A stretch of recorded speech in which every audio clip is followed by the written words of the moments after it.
रहीम अस्सलाम वालेकुम students, welcome to CBEL concept based education learning YouTube channel. मैं हमाद अहमद आपका ट्यूटर। आज की इस वीडियो में हम बात करेंगे बीकॉम पार्ट 2 की और इसका सब्जेक्ट है कॉस्ट अकाउंटिंग। तो स्टूडेंट्स, आपको पता है हमने chapter number 5 that chapter is financial statement, जिसे CGS भी कहते हैं, वो स्टार्ट किया। आज हम उसका क्वेश्चन 5.14 करेंगे। बहुत इंपॉर्टेंट ये स्टूडेंट्स क्वेश्चन है, थोड़ा सा ट्रिकी है, लेकिन इसको आपने समझना एंड तक है। वीडियो को बिल्कुल लास्ट तक आप स्टूडेंट्स ने लाजमी देखना है। तो वीडियो को स्टार्ट करने से पहले आप स्टूडेंट्स से ये रिक्वेस्ट है, वीडियोस को लाइक करें, चैनल को सब्सक्राइब करें और बेल आइकन को तो जरूर प्रेस करें, ताकि जब भी न्यू वीडियो अपलोड हो आपको सबसे पहले उसका नोटिफिकेशन मिल जाए। तो स्टूडेंट्स, सबसे पहले हम क्वेश्चन की रीडिंग करते हैं, फिर हम उसका सोल्यूशन देखते हैं।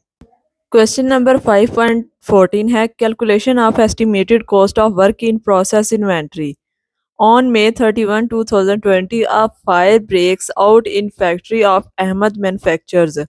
Consequently, the factory and work in process inventory are destroyed, but the storeroom is successfully saved by fire brigade. After the fire, inventories in storeroom are determined by physical count. The inventories are as follows. Raw materials उसकी price है 60,000, factory supplies 10,000, finish goods 1,20,000, total इसका आ गया 1,90,000। अब नीचे accounting records reveal following figures of inventories as on January 1, 2020। Raw materials की price दी हुई है 30,000, फैक्ट्री सप्लाईज की 4,000, वर्क इन प्रोसेस की 1 लाख, फिनिश गुड्स की 1,40,000, टोटल आ गया 2,74,000।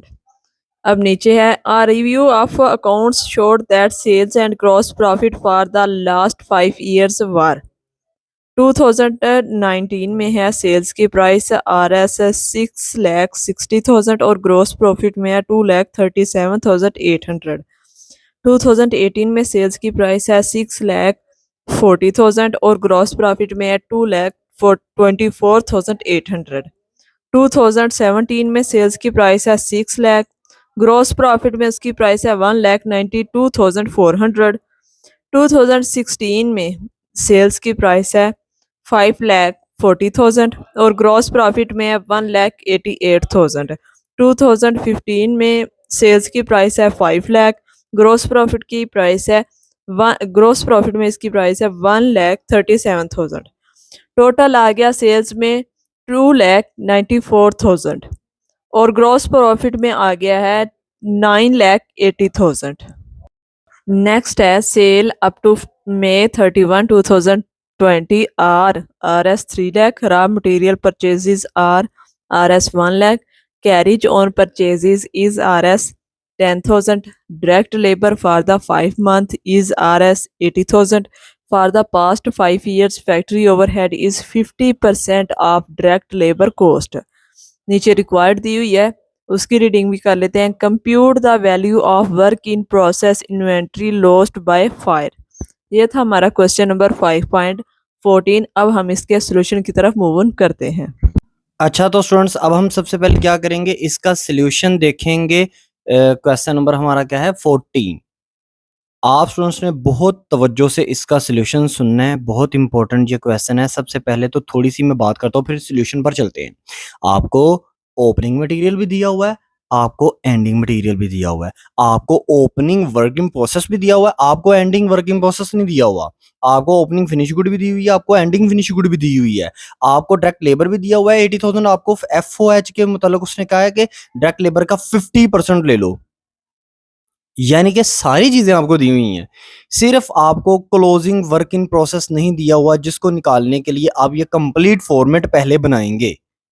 ठीक हो गया। उसके लिए क्लोजिंग वर्क इन प्रोसेस के लिए उसने हमें क्वेश्चन के एंड पर कुछ रिक्वायरमेंट्स, कुछ चीजें दी हैं।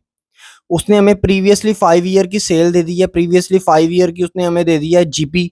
तो उसने कहा कि इसको यूज करो और यूज करके इसको वर्किंग प्रोसेस क्लोजिंग निकालो। वो वर्किंग प्रोसेस क्लोजिंग जो आग की वजह से खराब हो चुका है, जाया हो चुका है, और उसकी अमाउंट उसने कहा कि तुम लोग फाइंड आउट करके दो, हमें तो पता नहीं है। ठीक है, अब देखें जरा। सबसे पहले आपने क्या लिखना होता है, ये ओपनिंग मटेरियल, आपने ओपनिंग रॉ मटेरियल जिसे कह सकते हैं, आपने वो लिखना है। उसकी अमाउंट है 30,000। इनर कॉलम में लिखेंगे, बुक के अंदर आप स्टूडेंट्स को ये मिल जाएगी। ऐड करना है आपने मटेरियल परचेज, वो है 1 लाख।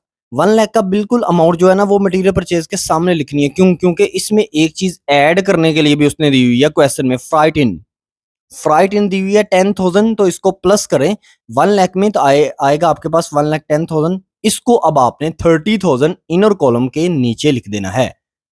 अब क्या करें, 1,10,000 और ओपनिंग मटेरियल 30,000 दोनों को ऐड करें, आंसर आएगा आपका मटेरियल अवेलेबल फॉर यूज कितना, 1,40,000।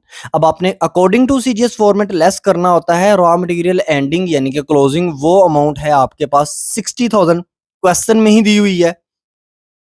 तो जब आप लेस करेंगे ना आपके पास आंसर आएगा डायरेक्ट मटेरियल यूज्ड 80,000। अब नेक्स्ट आपने क्या करना है, अकॉर्डिंग टू सीजीएस फॉर्मेट हमने करना होता है डायरेक्ट लेबर को ऐड करना होता है। तो क्वेश्चन में हमें डायरेक्ट लेबर दी हुई है, बुक आप अपने सामने रखिएगा, बिल्कुल न्यू एडिशन है, वो आपको दी हुई है डायरेक्ट लेबर 80,000। तो 80,000 ही डायरेक्ट मटेरियल यूज्ड, 80,000 ही डायरेक्ट लेबर, दोनों को ऐड करेंगे आपके पास प्राइम कॉस्ट आएगी 1,60,000।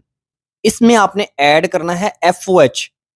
एफओएच के बारे में उसने इंफॉर्मेशन हमें ये दी हुई है कि एफओएच जो है वो 50% है डायरेक्ट लेबर का। तो 80,000 है डायरेक्ट लेबर की अमाउंट, उसका 50% लो तो आपके पास 40,000 आएगा, यानी कि हाफ आएगा। तो 40,000 आ गया आपके पास एफओएच, इसको भी ऐड करें प्राइम कॉस्ट के अंदर तो आता है टोटल करंट मैन्युफैक्चरिंग कॉस्ट कितनी आ जाएगी, 2 लाख। नेक्स्ट आपने क्या करना है, अकॉर्डिंग टू सीजीएस फॉर्मेट आपने ओपनिंग वर्क इन प्रोसेस जो है उसको ऐड करना होता है, वो आपको दिया हुआ है क्वेश्चन के अंदर 1 लाख। तो आप ऐड कर दें total current manufacturing cost which is 2 lakh, उसमें ऐड करेंगे 1 लाख, तो आपके पास cost of goods available for manufacturing या मैन्युफैक्चर आ जाएगा आपके पास 3 लाख। अब आपने इसमें से लेस करना होता है अकॉर्डिंग टू सीजीएस फॉर्मेट, आपने लेस करना होता है एंडिंग वर्क इन प्रोसेस, तो वो तो आपको दिया ही नहीं हुआ, मैंने लिखा है 1,20,000। ये कैसे निकलेगा, ये वर्किंग के थ्रू निकलेगा। अब अगर ये नहीं दिया हुआ तो आगे सीजीएम भी आप स्टूडेंट्स का नहीं कभी भी आ सकता, लेकिन क्योंकि मैंने क्वेश्चन को पहले से सोल्व कर लिया तो इसलिए मैंने सीजीएम भी लिखा हुआ है, मतलब कॉस्ट ऑफ गुड्स मैन्युफैक्चर्ड भी लिखा हुआ है। फिर हम ऐड करते हैं ओपनिंग फिनिश गुड, तो ओपनिंग फिनिश गुड तो आपको क्वेश्चन में दी हुई थी 1,40,000, चलो इस अमाउंट को आप लिख दोगे। तो जब ऊपर ही आपको दो अमाउंट नहीं आएगी तो इसमें ऐड करेंगे क्या चीज, तो आपके पास cost of goods available for sale भी नहीं आएगी, लेस क्लोजिंग फिनिश गुड वो भी क्वेश्चन के अंदर ही मौजूद है 1,20,000, तो सीजीएस भी नहीं आएगा। यानी कि मेरे कहने का मतलब ये है, मैंने cost of goods available for manufacturing, इसके आगे मैंने जितना भी अमाउंट्स लिखी हुई हैं वो तमाम की तमाम अमाउंट्स इस तरह आएंगी अगर आपके पास सीजीएस निकल आए। जब आपके पास सीजीएस निकल आएगा ना, आप रिवर्स कैलकुलेशन करके ना ये सारी अमाउंट्स लेकर आ सकते हो।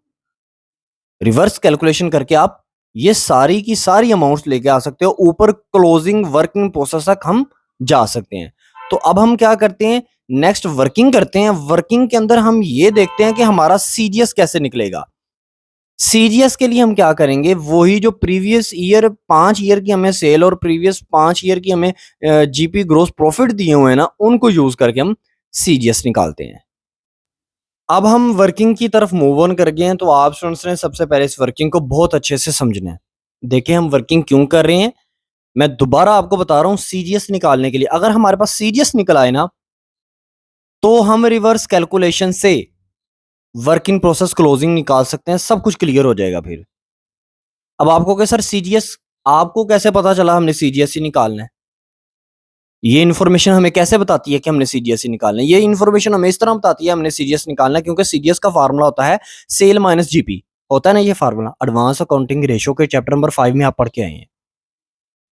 तो CGS is equal to sale minus GP, तो सेल भी हमें दी हुई है, जीपी भी दिया हुआ है। हाँ अब वर्किंग पर समझे, सेल हमें प्रीवियसली 5 ईयर्स की हमें सेल दी हुई है और जीपी भी हमें प्रीवियसली 5 ईयर के जीपी भी दिए हुए हैं, ठीक है ना। अब आप क्या करें, पिछले 5 साल के जीपीज को ऐड कर लें, आप स्टूडेंट्स के पास बिल्कुल न्यू बुक से 9,80,000 अमाउंट आएगी। और पिछले 5 ईयर की, प्रीवियसली लास्ट 5 ईयर की आप ऐड कर लें सेल्स, तो आपके पास बिल्कुल न्यू बुक से अमाउंट आएंगी 29,40,000, ये आपके पास अमाउंट आएगी सेल की। अब हमने क्या निकालना है, अगर हमें हमने निकालना है करंट ईयर की सेल हमें दी हुई है 3 लाख, आप अपने क्वेश्चन में देख लें, क्वेश्चन आपके सामने मौजूद होगा, आपको पता चलेगी हर चीज। आपके क्वेश्चन में 3 लाख करंट ईयर की सेल दी हुई है, लेकिन करंट ईयर का आपको जीपी नहीं दिया हुआ। अगर करंट ईयर का जीपी भी दिया होता ना, मैं 3 लाख से वो जीपी की अमाउंट माइनस करता, मेरे पास सीधा डायरेक्ट मेरे पास सीजीएस आ जाता। लेकिन क्योंकि उसने हमें क्वेश्चन में कंफ्यूज करना है, इसलिए उसने हमें ये चीजें प्रीवियसली 5 ईयर की दी हुई हैं। तो प्रीवियसली 5 ईयर की हमारे पास जीपीज तो है ना, तो हम क्या करते हैं, सबसे पहले रेट ऑफ जीपी निकाल लेते हैं। देखिए मैंने फार्मूला यूज किया वर्किंग पर, नोट करें आप। Rate of GP is equal to gross profit divided by sale multiply by 100।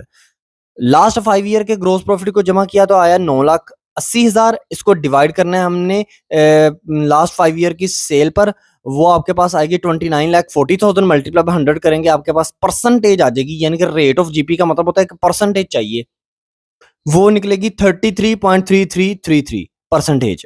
यानी कि पॉइंट के बाद 4 दफा 3 आएगा।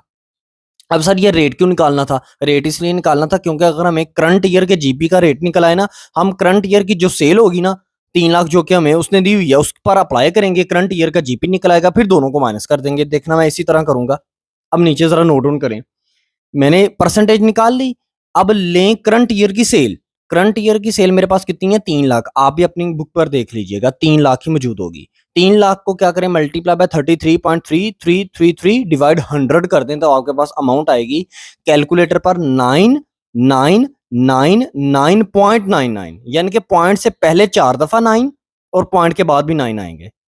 तो आपने इसको राउंड ऑफ करके आपके कैलकुलेटर पर ये आंसर 1 लाख आ जाएगा।